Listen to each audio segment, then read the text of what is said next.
کل مارکیٹ میں ہر شخص یہ طے کر کے بیٹھ جائے، دکاندار بھی ہیں یہاں، کارخانہ دار بھی ہیں، ٹیچرز بھی ہیں، اساتذہ بھی ہیں، علماء بھی ہیں، عوام بھی ہیں، ہم یہ فیصلہ کر لیں کہ کچھ بھی ہو جائے آج کے بعد جھوٹ نہیں بولیں گے، صبح ہی آپ کا شہر بدل جائے گا۔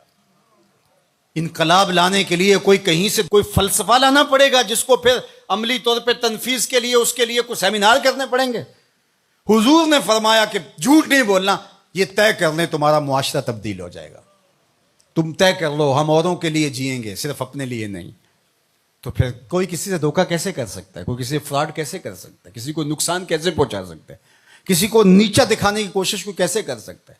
صلہ رحمی، رویوں کی خوبصورتی، جس کا کوئی کمانے والا نہیں ہے اس کے کمانے والے ہم بن جائیں۔ تو صرف ہم یہ طے کر لیں تو ہمارا پورا شہر بدل جائے، ملک بدل جائے، پوری کائنات بدل جائے، لیکن آنا ہوگا محمد عربی کے قدموں تلے، حضور کی چوکھٹ پہ آنا ہوگا۔ دوسروں کے لیے جینا سیکھیں، سچائی کو شعار بنائیں، کسی سے دھوکہ نہیں کریں، اپنے اندر اتر کر کے اللہ کو ہم نے جواب دہ ہونا ہے، لوگوں کا خیال رکھیں، لحاظ رکھیں، ایک اچھی برادری تشکیل پاتی جائے گی۔ ایک دوسرے کا احساس کریں، ایک دوسرے کی ٹانگیں کھینچنے کی بجائے ایک دوسرے کو سپورٹ کرنے کا مزاج بنائیں۔ یہ حضور کی سیرت کا رنگ ہے، یہ حضور کی سیرت کا جمال ہے۔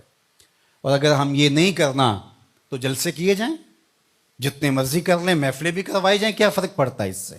تلذذ ہے کانوں کا، سنا، لذت لی، چلے گئے، اگلے ماہ پھر دوبارہ ایک محفل بپا کر لی، لذت لی، چلے گئے، سال بعد پھر جشن بپا ہوا، لذت لی، چلے گئے، ساری زندگی بھی گزار دیں گے، کچھ بھی نہیں ہوگا۔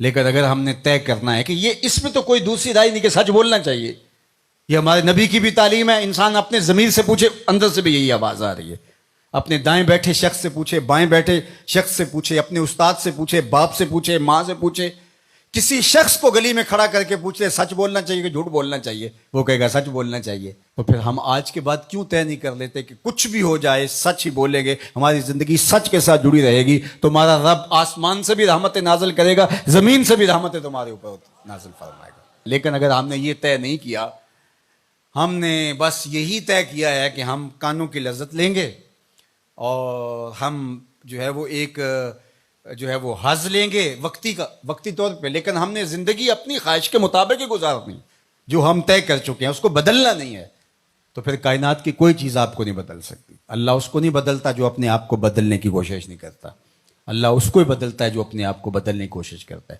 وہ فرماتا ہے میری طرف اگر کوئی ایک قدم چل کے آئے میں 70 قدم آتا ہوں، اور میری طرف اگر کوئی چل کے آ جائے اتیتہ ہر والا، میری رحمتیں دوڑ کے اس کا استقبال کرتی ہیں۔